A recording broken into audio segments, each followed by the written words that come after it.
One of the most ingrained dogmas among the followers of Muhammad is that he was illiterate. That is, he could not read and write. They have created this dogma to prove to the world that Muhammad could not possibly have created the verses of the Quran, and hence they had to have been revealed to him by Allah. Are these assumptions factual? The Quran and Muhammad's followers use this alleged illiteracy as a fact, and hence imply that the Quranic revelations are divine. This is of course utterly false and nonsensical, since the greatest legacy of the pagan Arabs was their poetry. Their poets were able to recite excellent odes although they were illiterate. Their poetry did not depend on whether or not they could read and or write. According to the historical records, Muhammad actually plagiarized some very important verses from other poets and put them in his Quran. Such poets as Imrul Qais, Hassan bin Thabit, Zayd bin Nufail, etc. Most relevant of all are the following hadith stories written by his followers and not by his enemies that paint a completely different picture. Sahih al-Bukhari hadith 7.573 narrated by Ibn Abbas.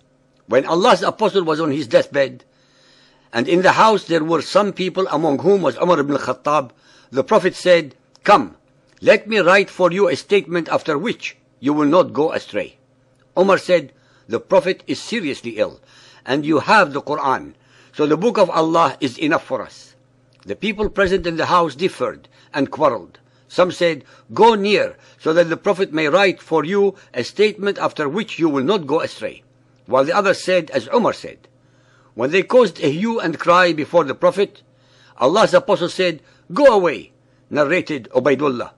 Ibn Abbas used to say, it was very unfortunate that Allah's apostle was prevented from writing that statement for them, because of their disagreement and noise. It was Muhammad who demanded a pen and paper for himself to write a statement. The allegedly illiterate Muhammad was able to read and write after all.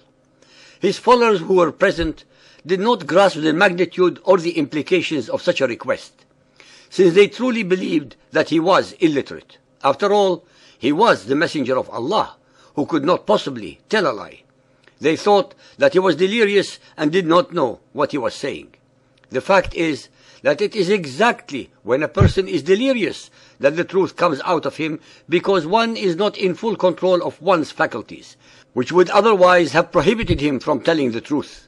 Muhammad had been deceiving all his followers for almost 23 years, and in this manner he made them believe that he was being inspired by Allah.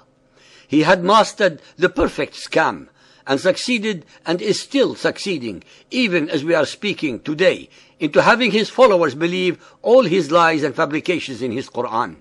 Sunan of Abu Dawood Hadith 2993 narrated by Yazid bin Abdullah. We were at Mirbad. A man with dishevelled hair and holding a piece of red skin in his hand came. We said, "You appear to be a Bedouin." He said, "Yes." We said, "Give us this piece of skin in your hand." He then gave it to us and we read it. It contained the text, "From Muhammad, apostle of Allah, to Bani Zuhair ibn Uqaysh. If you bear witness that there is no God but Allah and that Muhammad is the apostle of Allah, offer prayer, pay zakat, pay the fifth from the booty and the portion of the Prophet and his special portion, Safi, you will be under the protection of Allah and his apostle." We then asked, "Who wrote this document for you?" He replied, "The apostle of Allah."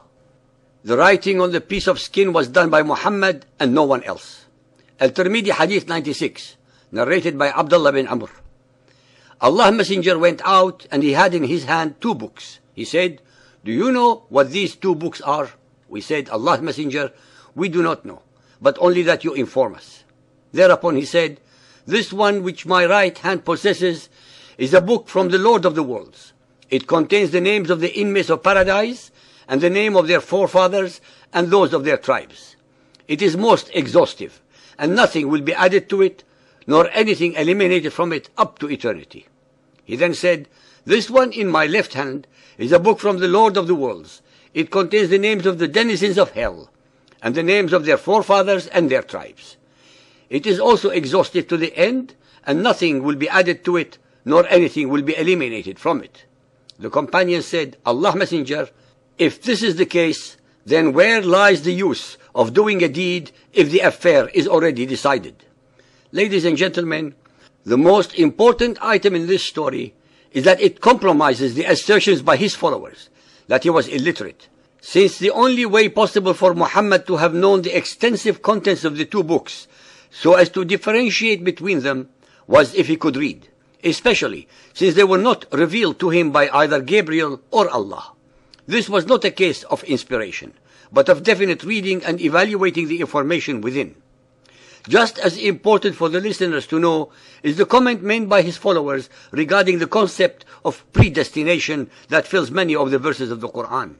Even they, who were among the most illiterate, the most unlearned and most superstitious people in Arabia, were astute enough to understand the futility of life under the concept or dogma of predestination. If people are predestined, then they have no free will to make choices, and hence there will be no need for religion, no need for prophethood, and no need for Muhammad, for Satan, or the Quran. And last but not least, the icing on the cake, as they say. Surah Al-Ankabut 29.48. And thou wast not able to recite, tatlu, a book before this book came, nor art thou able to transcribe it, takhutuhu, with thy right hand. This is an extremely illuminating verse which makes it clear that Muhammad, before his Quranic revelations, could neither recite nor write them down, since he was ignorant of them. Allah makes it clear that if Muhammad had known previous revelations, he would have transcribed them, that is, write them down. Was Allah wrong?